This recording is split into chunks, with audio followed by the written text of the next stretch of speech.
So Pranav, Ashwanth, நீங்க தான் முடிச்சிருக்கீங்களா YouTube content calendar?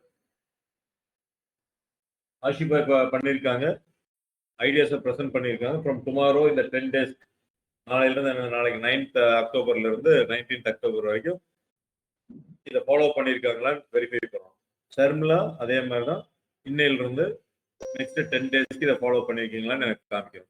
நேற்று இன்னொருத்தவங்க யார் காமிச்சாங்க, உமா காமிச்சாங்க, அவங்களும் ஃபாலோ பண்ணிக்கலாம். நம்ம ஸோ அதே மாதிரி அஸ்வந்த் நீங்க பண்ணியிருக்கீங்களா? இங்க போயிட்டார் வெளியில, திருப்பி வருவார்னு நினைக்கிறேன். சௌமியா நீங்க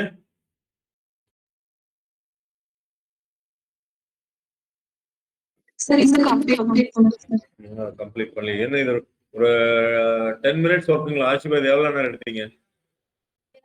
இங்க முடிச்சுட்டு போனீங்க, அதான் எவ்வளவு நேரம் எடுத்தீங்க பண்றதுக்கு? 15 minutes. 15 minutesக்கு உனக்கு யாருமே பண்ணாம இருந்தா எப்படி? அது இம்ப்ளிமெண்டேஷனுக்கு லேட் ஆகும், வீடியோ ப்ரிப்பரேஷனுக்கு. வில்சன் நேற்று வரல, புரிஞ்சது. பட் இன்னையில இருந்து அட்லீஸ்ட் பண்ணிரு. ஏன்னா எல்லா ஹோம் ஒர்க்கும் இப்படி நம்ம விட்டுட்டோம் அப்படின்னா பின்னாடி வந்து அப்புறம் பிடிக்கவே முடியாது. டெய்லி இப்போ ஹோம் ஒர்க் உங்களுக்கு இத்தனை நாள் நம்மளுக்கு கிளாஸ் எடுத்ததுல இன்ஸ்டாகிராம் டெய்லி போஸ்ட் வந்துட்டு இருக்கணும், LinkedIn post daily R weekly twice இப்படி வந்துட்டு இருக்கணும். இப்போ தேர்ட் வந்து யூடியூப் நம்ம ஸ்டார்ட் பண்ணி யூடியூப்பும் வந்துட்டு இருக்கணும், வீடியோஸ் இதெல்லாம். இது வந்ததுனால டெய்லி ஒர்க்ல இந்த மூணுமே உங்களுக்கு இருக்கு, பிளஸ் ஆர்டிகிள் அடுத்தது வரப்போகுது. அப்ப இந்த 4 இதுவும் ரெகுலரா நீங்க பண்ணிட்டு இருந்தா மட்டும்தான். சரி, ரெகுலர்னா டெய்லி போடுறீங்களா இல்ல ஆல்டர்னேட் டேஸ் போடுறீங்களா, இதோ ஒன்று ஓகே. இப்ப நீங்க டெய்லி போட்டிருக்கீங்க பிளானிங்காக. இந்த 10 days முடிஞ்சதுக்கு அப்புறம் வீக்லி ட்வைஸ் வேணாலும் வச்சுக்கோங்க. ஆனா அதுபடி ஃபாலோ பண்ணுவோம். அப்பதான் நான் சொல்ற ஒரு 80 போஸ்டிங்ஸ் பர் பிளாட்ஃபார்ம் அப்படி வரும். இல்லாட்டி நம்ம மற்ற இன்ஸ்டியூட்ல போற மாதிரி ஜஸ்ட் நான் படித்தேன், எனக்கு பண்ண தெரியும், அந்த கான்செப்ட்ல போயிடும். அது வேண்டாம், எனக்கு எக்ஸ்பீரியன்ஸ்டா நீங்க போகணும். இதே இருக்கும், ஏன்னா ஒரே இதில் எடுத்து உங்களுக்கு ஈஸியா இருக்கும் உங்களுக்கு. ஏன்னா சம்டைம்ஸ் இதுல பண்ண ஷார்ட்ஸை நீங்க வந்து இன்ஸ்டாகிராம்லயே நீங்க போட்டுக்கலாம். ஒரே பிராண்டா இருந்தாலும் 4லயே ஒரே பிராண்டை நீங்க மார்க்கெட்டிங் பண்ண மாதிரி இருக்கும். லிங்க்டினை பொறுத்தளவுக்கு மட்டும் உங்களோட ப்ரொஃபைலை ஞாபகம் வச்சுக்கோங்க. நீங்க படிச்சதை அப்படியே போடுங்க, உங்களோட ப்ரொஃபைலுக்கு தேவையான கண்டென்ட் போடுங்க. நீங்க டிஜிட்டல் மார்க்கெட்டிங் படிக்கிறதுனால அது ரிலேட்டடா போடுங்க. லிங்க்டின்ல வந்து உங்களுடைய மார்க்கெட்டிங் நான் பண்ண சொல்லுங்க, உங்க ப்ரொஃபைல மட்டும் அதை இது பண்ணிக்கோங்க. மற்றதுக்கு வந்து நீங்க எல்லாமே மார்க்கெட்டிங் பண்ணணும். லிங்க்டின்ல வந்து you are doing marketing but not for product but for you. இங்க வந்து உங்களுக்கு மார்க்கெட்டிங் பண்ணல, இந்த ப்ராடக்ட்டுக்கு மார்க்கெட்டிங். யூடியூப்ல ஒன்றும் இல்லை, நேற்று பார்த்துருந்தாங்க, அந்த வீடியோ ரெக்கார்டிங் செஷன்ஸ் நான் போட்டிருந்தேன். டைட்டில் டிஸ்கிரிப்ஷன் அதுதான் முக்கியம். நீங்க யூடியூப் சேனல் ஆரம்பிச்சதுக்கு அப்புறம் டைட்டில் டிஸ்கிரிப்ஷன் கீவேர்ட்ஸ் வர மாதிரி நம்ம போடணும், ஹேஷ்டேக்ஸ் வர மாதிரி போடணும். ஆனா நீங்க ஒரு வீடியோ சேனல் கிரியேட் பண்ணி அப்லோட் பண்ணி பார்த்தீங்கன்னா அந்த தம்ப்நெயில்னா என்ன, எண்ட் கார்டுனா என்ன, இதெல்லாம் வந்து உங்களுக்கு தெரியும். அப்புறம் அனலிட்டிக்ஸ்ல போய் பார்க்கலாம், எத்தனை பேர் வந்திருக்காங்க, இதனால எவ்வளவு சப்ஸ்கிரைபர்ஸ் அதிகமாயிருக்காங்க, இதெல்லாமே பார்க்கணும். வந்து நம்ம கூட ஒரு வீடியோ பார்த்தாங்க, அது டைட்டில் டிஸ்கிரிப்ஷன்லாம் சேஞ்ச் பண்ணணும். நேற்று எவ்வளவு வியூஸ் இருந்தது ஞாபகம் இல்லை,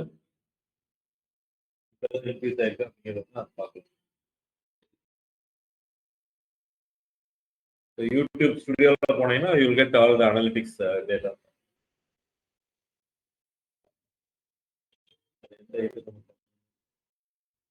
லேர்ன் பைத்தான் கோர்சிங். ஸோ இது 43 பாயிண்ட் எவ்வளோ இருந்துச்சு ஞாபகம் இல்லை. இதுக்கப்புறம் இப்போ நேற்று டைட்டில் டிஸ்கிரிப்ஷன்லாம் சேஞ்ச் பண்ணோம், அதனால ஏதாவது சப்ஸ்கிரைபர்ஸ் அதிகமாயிருக்காங்கன்னு பார்க்க வந்துடலாம். பர்டிகுலர் டேட் எடுத்து லாஸ்ட் 48 hours, லாஸ்ட் 16 minutesல வியூஸ் வந்திருக்கு. லாஸ்ட் 48 hours 2 நாள்ல உங்களுக்கு 289 வந்திருக்கு. இன்னும் 2 நாள் பார்த்தா தான் தெரியும், இந்த 218ஓட அதிகமாக போயிருந்தா நம்ம பண்ண டிஸ்கிரிப்ஷன் டைட்டில் கொஞ்சம் எஃபெக்ட் இருக்கு அப்படிங்கிறது. ஸோ நம்ம இது வரைக்கும் நம்ம பார்த்ததுல ஒரு சோஷியல் மீடியா அப்படிங்கிறத நம்ம பார்த்தேன். சோஷியல் மீடியானா என்ன, சோஷியல் மீடியா மார்க்கெட்டிங்னா என்ன, பிளாட்ஃபார்ம்ஸ் என்னென்ன இருக்கு, சோஷியல் மீடியாவில் க்ரோத் எப்படி நம்ம கொண்டு வர்றது, இதில் வந்து ஃபேஸ்புக், இன்ஸ்டாகிராம், யூடியூப், லிங்க்டின் இந்த 4 கான்சன்ட்ரேட் பண்ணோம். ஃபேஸ்புக், இன்ஸ்டாகிராமுக்கு வந்து மெட்டாவில் வந்து மெட்டா பிஸ்னஸ் சூட் அப்படிங்கிறத பார்த்தோம். business.facebook.com போயிட்டு ஆக்சஸ் கொடுக்கறது எப்படிங்கிறத நம்ம பார்த்தோம்.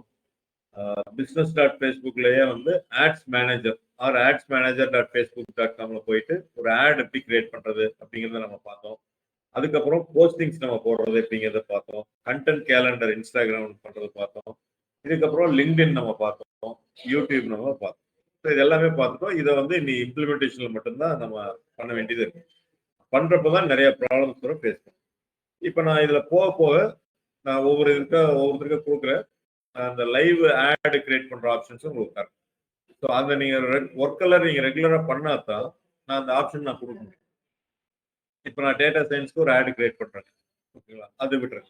அடுத்த ஆட் நான் பண்ணுவேன். ஏதோ ஒரு டெக்னாலஜிக்கோ ஏதோ ஒரு கான்செப்டோ நம்ம பண்ணிட்டே அதை நான் வந்து உங்களவே நான் பண்ண சொல்லுவேன். ஆனா நீங்க எனக்கு கன்சிஸ்டண்டா இதெல்லாம் நீங்க பண்ண ஆரம்பிக்கணும். நீங்க இந்த ஒர்க் எல்லாம் பண்ணினா தான் அதை நம்பி நான் கொடுக்க முடியும். ஏன்னா அது வந்து ரியல் பணம் போட்டு பண்ண போற ஒரு ப்ராஜெக்ட். அதனால ஒவ்வொருத்தருக்கும் கிடைக்கும் ஆப்பர்ச்சுனிட்டி. எல்லாத்துக்கும் கிடைக்காம இருக்காது, கிடைக்கும். ஆனா யாரெல்லாம் முதல்ல ஈகரா எல்லா ஒர்க்கும் முடிச்சு நிறைய சப்மிட் பண்ணி எல்லாம் பண்றீங்களோ அவங்களுக்கு ப்ரையாரிட்டியில ஃபர்ஸ்ட் வரும். அப்புறம் அடுத்தடுத்து வரும். அதனால லைவ் ப்ராஜெக்டையும் நான் தரப்போறேன் அடுத்தது. இப்ப நீங்க இந்த இதுல கண்டென்ட் கேலண்டர்ல இன்ஸ்டாகிராமும் யூடியூபும் நீங்க எப்படி பண்ணிருக்கீங்க? இன்ஸ்டாகிராம் லாஸ்ட் மந்த்துக்கும் இப்பவும் போயிட்டு இருக்கணும். இதெல்லாம் பண்ணி குரூப்ல நீங்க போட்டுட்டே இருந்தாதான் நான் கிளிக் பண்ணி திடீர்னு பார்ப்பேன். எவ்வளவு சப்ஸ்கிரைபர்ஸ் வந்திருக்காங்க, எவ்வளவு இது வந்திருக்காங்க, வியூஸ் வந்திருக்கு எல்லாம் பார்த்துட்டு அடுத்த ஆப்ஷன் நான் தரேன். கொஞ்சம் ஆன்லைன்ல இருக்கிறவங்க